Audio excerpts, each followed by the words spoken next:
কি বলো তো? যারা পাগড়ি মাথায় দিয়েছ আমার দিকে একটু তাকাতে হবে। আমি আজকে আমার বড় ভাইদের নিয়ে কথা বলছি না। আজকে তোমরা যে মাদ্রাসায় আছো ওখানে আশেপাশে পরিষ্কার রাখতে হবে, টিচারদেরকে সম্মান করতে হবে, ঠিক আছে?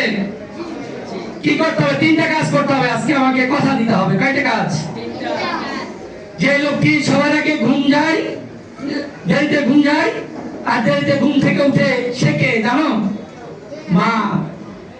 ওই মাকে সম্মান করতে হবে। আর যিনি আলিফ বা তা সর সয়া রস্বই দীর্ঘই ABCD শিখায় তিনি কে? ওস্তাদ। ওস্তাদকে সম্মান করতে হবে। আরেকজনকে করতে হবে, ওই যিনি তোমাকে ভাত খাওয়ায় রোদে পুড়ে বৃষ্টিতে ভিজে, ওই বাবাকে করতে হবে। আমরা যদি এই 3 শ্রেণীর মানুষকে সম্মান করতে পারি তাহলে আমাদের জীবন কি হবে? ভালো হবে, সুন্দর হবে। তোমরা আলেম হবে, আমার মতো অ্যাডভোকেট হবে, ডাক্তার হবে, কথা রাখবে তো তোমরা? সামাজিক কাজগুলো কি জানো তোমরা? ওই বিস্তারিত কথা বলো।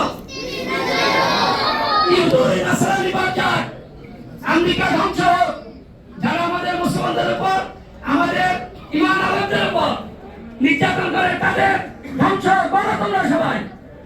এবং তোমরা এই দায়িত্ব নিতে হবে, সত্যিকার মুসলমান হতে হবে, ভালো মানুষ হতে হবে, সমাজের নেতৃত্ব দিতে হবে। আজ থেকে আমার ওই 3টা কথা যদি তোমরা মানো, যে তোমাদের